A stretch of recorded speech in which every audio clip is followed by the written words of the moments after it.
A church is supposed to be the one place where people feel safe, where enemies call a truce, and where no blood is meant to be spilled. But in Power Book 4, Season 3, Tommy Egan and Miguel shatter that rule. The shocking moment when they storm into a church, guns blazing, isn't just random violence, it's a carefully built decision that ties into their struggles for power, respect, and survival. To understand why two men who live by the code of the streets would choose to bring war into a holy place, we need to go back and trace the chain of events that led them there.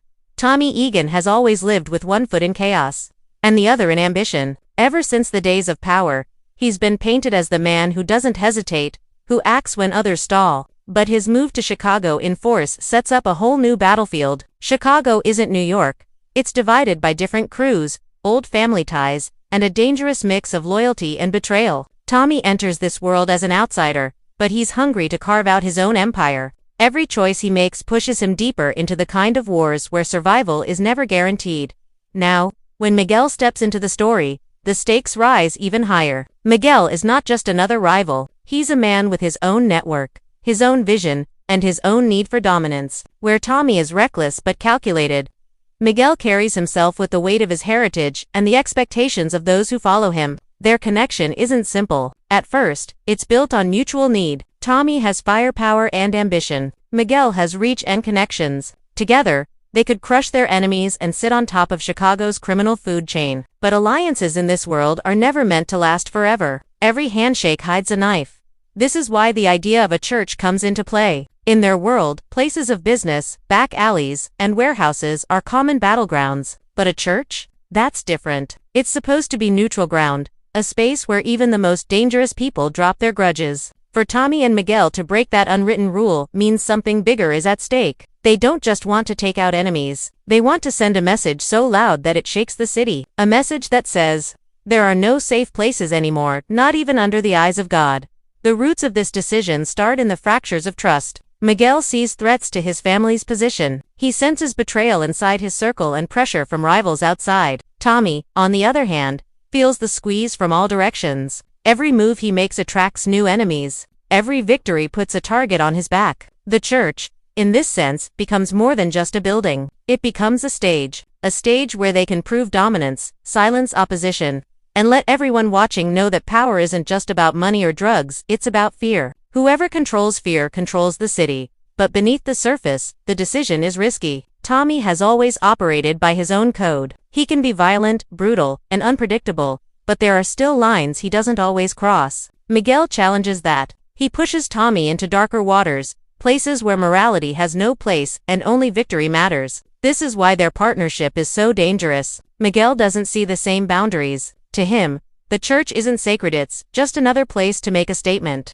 And for Tommy, already consumed by the need to rise, the line between survival and morality begins to blur. By the time they choose the church as their target, both men are already trapped in the game. The city demands proof of strength, and hesitation would mean weakness. For Miguel, shooting up a church is about showing his enemies that nothing can protect them. For Tommy, it's about proving he's not just another player, he's someone willing to do what others wouldn't dare. Together, their reasons combine into a storm that tears down the very walls of sanctuary.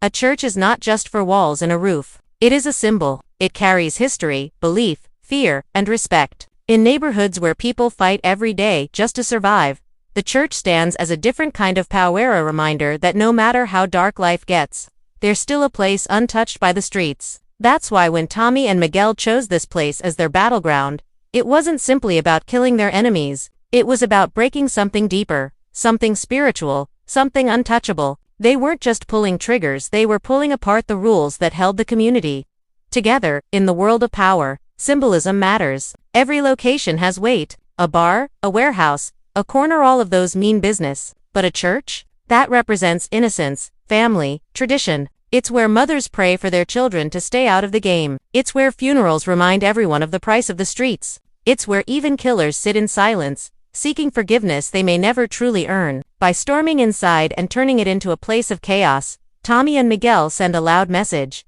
No place is safe anymore. The idea of sanctuary, the idea of protection, is gone. Think about how the audience reacts when they see bullets flying through stained glass windows. The beauty of the place clashes violently with the brutality of the moment. That contrast is deliberate. The writers of Power Book 4, Force know that viewers don't just watch for action, they watch for meaning. The church isn't just a background for the gunfight. It is a symbol of broken boundaries. If violence can enter here, it can enter anywhere. And for Tommy, whose journey has always been about blurring lines between right and wrong, this setting mirrors his own transformation. Miguel's role in this is just as important. To him, the church represents control. In his mind, taking violence into such a sacred space proves his dominance. He knows it will cause shock. He knows it will force people to look at him differently, not as a man who follows rules, but as someone who rewrites them. For Miguel, the church is a stage for intimidation. If his enemies see that he's willing to cross this line, they'll understand that he will stop at nothing. That kind of fear is stronger than any bullet. Tommy, however, feels the weight differently. Deep down, he understands what this act means. Tommy has always balanced his violent nature with a strange sense of loyalty. He values family. He values trust. He may kill without hesitation, but he has lines he doesn't usually cross. By joining Miguel in this moment, he's betraying a part of himself. And that's where the symbolism of the church cuts deeper. It's not only a physical place, it's a reflection of Tommy's own battle between morality and ambition. By desecrating the church, Tommy desecrates a part of his own code. The church also acts as a mirror for the community. The people in Chicago who hear about this act will not only fear Tommy and Miguel, they will lose faith in the idea that the old rules of the streets still matter. In older times, there were boundaries. No women, no children, no holy ground. Those rules kept some order in chaos. But this moment rips all that apart. The city becomes a place where fear bleeds into every corner. And that is exactly the kind of chaos Tommy and Miguel both need, even if it comes at a cost. On a narrative level, the church serves as more than just scenery. It is the writers showing us that the story has entered a new stage. No longer is this just about gang wars or business deals. Now it's about morality itself. What happens when characters decide that nothing is sacred? What happens when survival demands the destruction of the very symbols that once gave people hope? For Tommy and Miguel, this isn't just a firefight. It's a declaration that Chicago belongs to them. And to prove it, they'll burn down the last safe space. This is why fans of Force will never forget the church scene. It's not only shocking for the violence, it's shocking because of what it means. The stained glass shattering, the holy silence turned into screams, the sacred turned into sinful. It all tells us that the story has taken a darker turn. And it tells us something else. The characters we thought we understood are changing. Tommy is stepping deeper into darkness. Miguel is proving his ruthlessness. And the city of Chicago is losing its last piece of innocence. By choosing a church, the writers made sure that this moment wouldn't just be about bullets, it would be about meaning. And that meaning will haunt both the characters and the audience for the rest of the season. Every shocking act in Power Book 4. Force has a reason, and the church attack is no different. On the surface, it looks like madness, two men blasting their way through a place that should be untouchable. But when you peel back the layers, you see that Tommy and Miguel didn't just wake up one morning and decide to desecrate a sacred space. Their decision came from fear, pressure, and a desperate need to prove something bigger than themselves. To understand it, we have to look at their motivations, not just as criminals, but as men trying to survive in a city where weakness gets you killed. For Miguel, the church is personal. His world is built on family, respect, and legacy. Chicago isn't just business to him, it's blood. In his eyes, every rival who threatens his name is threatening generations of sacrifice and honor. By striking inside a church, Miguel turns a battle into a statement. He isn't just taking out enemies. He's sending a warning to anyone who might even think of testing him. If I can bring violence here, his actions scream, then nowhere is off limits. This kind of motivation isn't about chaos for chaos's sake, it's about rewriting the rules of power. If people fear you in the most sacred place, they'll fear you everywhere. Tommy's motivation is different, but just as powerful. For Tommy, every decision comes back to survival and ambition. He's not native to Chicago. He came in as an outsider, and from day one, he's been forced to prove himself. Every corner he takes, every deal he makes, is a test. And in a city as cutthroat as Chicago, hesitation is death. The church attack, then, is Tommy's way of proving he belongs. It's not just about aligning with Miguel, it's about proving that he is fearless, that he is willing to go where others won't. For Tommy, violence is currency, and in this moment, he spends it all to buy his place at the table. Yet Tommy's motives aren't purely about ambition. He's always been a character torn between loyalty and power. The decision to stand beside Miguel in the church isn't only about dominance, it's also about protecting himself and the few people he still cares about. Tommy has enemies from all sides. Some want to see him fail. Others want to bury him. Aligning with Miguel, even in an act as extreme as this, gives Tommy a shield. It's survival disguised as savagery. He knows that if he doesn't move first, someone else will. In that sense, the church isn't just a battleground, it's a lifeline.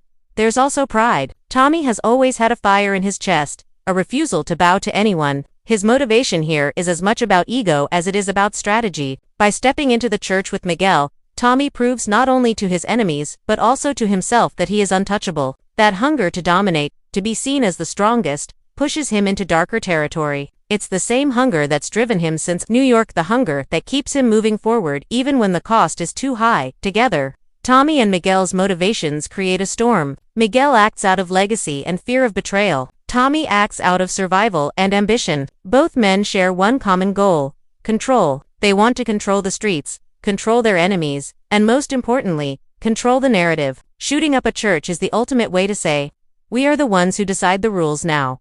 But this choice also reveals something tragic. Their motivations, while understandable in the context of their world, drag them into a place where morality no longer matters. Miguel proves his ruthlessness. Tommy sacrifices a part of his code. The church becomes the cost of their ambition, and in doing so, it exposes the emptiness at the heart of their power. Because when fear becomes your only weapon, you also become a prisoner of it. Every act of violence demands another. Every show of strength creates new enemies. And so, even as Tommy and Miguel stand tall in that moment, the motivations that led them there are also the seeds of their downfall.